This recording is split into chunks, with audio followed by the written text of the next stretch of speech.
Сәлем достар, оразаларыңыз қабыл болсын. Оразаның алғашқы күніне арналған ас мәзірін ұсынамыз. 2020 жыл.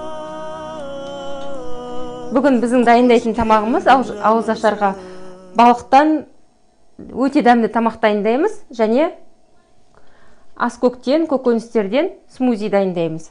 Ең алдымен қазанға өсімдік майын құйып, қызған майға пиязымызды салып қуырып аламыз.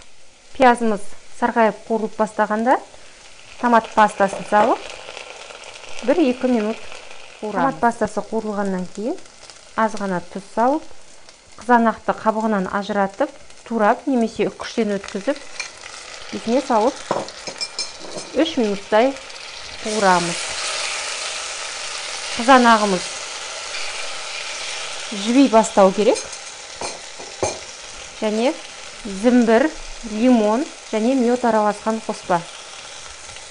Орнына лимон шырыны қосуға болады, кориандр және күркума. Дәмдеуіштерден табиғи осы ғана дәмдеуіштерді қосамыз.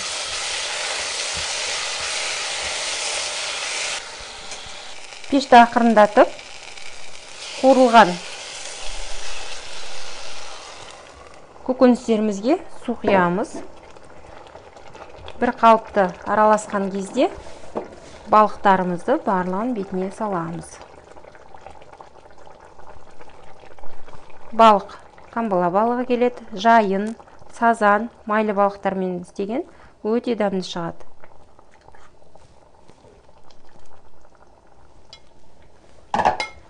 Қазанымыздың қақпағын жауып 20-25 минут бұқтырамыз. Балығымыз пісіп жатқанда смузиміз дайындап аламыз.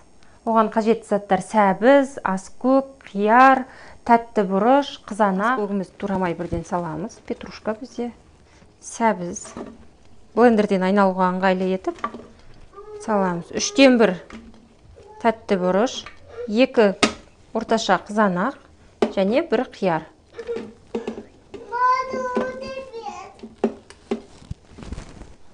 Және мен бұның барлығын айранмен араластырам, немесе айранға үйреніспесеңіздер, суға араластырасыздар. Қақпағын жауып, блендерде айналдырамыз. Смузиіміз дайын, балығымыз дайын. Пешімізді өшіріп, 1-2 минуттан кейін салып аламыз. Ыстық буы басылады, қолымыз күймейтіндей. Сонымен оразаның алғашқы күніне арналған ас мәзіріміз дайын.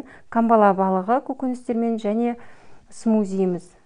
Оразаның 30 күнінде әдеттегідей біз сіздермен ас мәзірмен бөлісеміз. Бізбен бірге болыңыздар. Оразаңыз қабыл болсын.